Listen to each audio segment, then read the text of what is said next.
Right.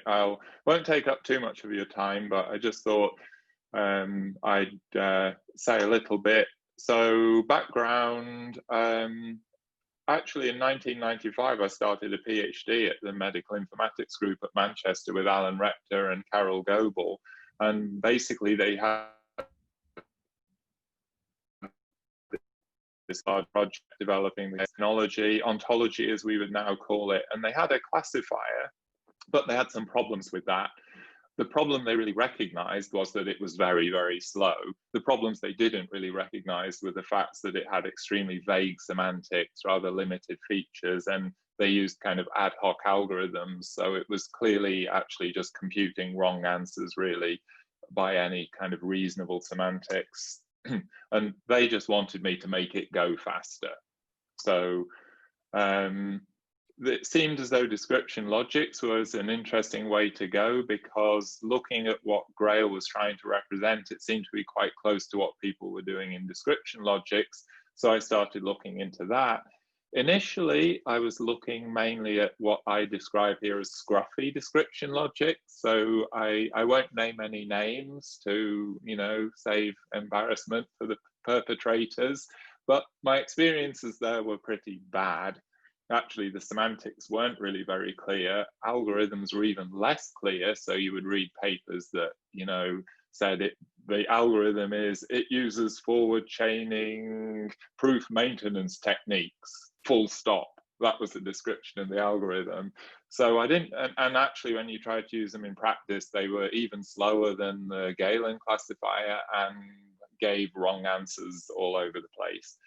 So it was a kind of revelation for me when I discovered neat description logics, and I, started reading papers there. And in particular, I have to express my thanks to Franz Bader, whose papers were, really nicely written. I could understand everything that was going on, and that was a sort of game changer for me. So the actual paper basically just came out of my PhD research. It's a sort of short version of my thesis, basically. So the goal of the research became to extend and adapt the kinds of algorithms that I was finding in the description logic papers, and to implement an algorithm. But it turned out that optimization was really critical, as Frank was mentioning in his very nice introduction.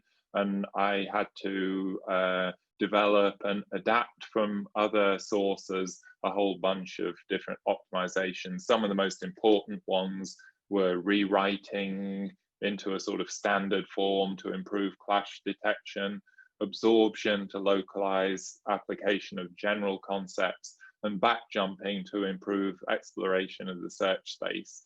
And I eventually managed to produce a system, FaCT, which could classify the Galen ontology in less than 400 seconds. So I was popping the champagne corks at that point.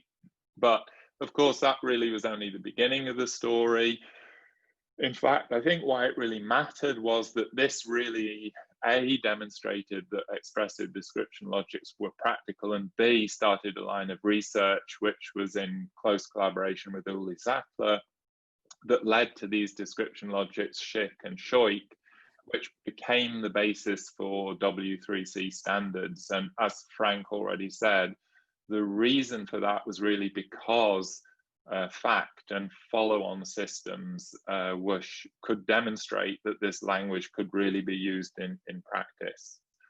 And the OWL standard was just a game changer for interest in and deployment of description logic, and I would say kind of knowledge representation more generally. And these days we see ontologies just routinely used in a wide range of applications in industry, research, healthcare, etc. So that was all. I didn't want to take up too much time. I know I'm only a support act, and we're really just waiting for the star to arrive. Hopefully, you managed to contact Marta in the meantime. Yes. Maybe I should quickly say this. Marta will be here soon with us. So, and I just wanted to say, finish by saying thanks to like a whole bunch of people. I already mentioned a couple of the kind of main collaborators that I had over the years, but there were a whole bunch of people that were that played key roles in making all of this happen. So thanks to all of them. And thanks again to you, Frank, and the committee for honouring me with this award. Okay, I'm done.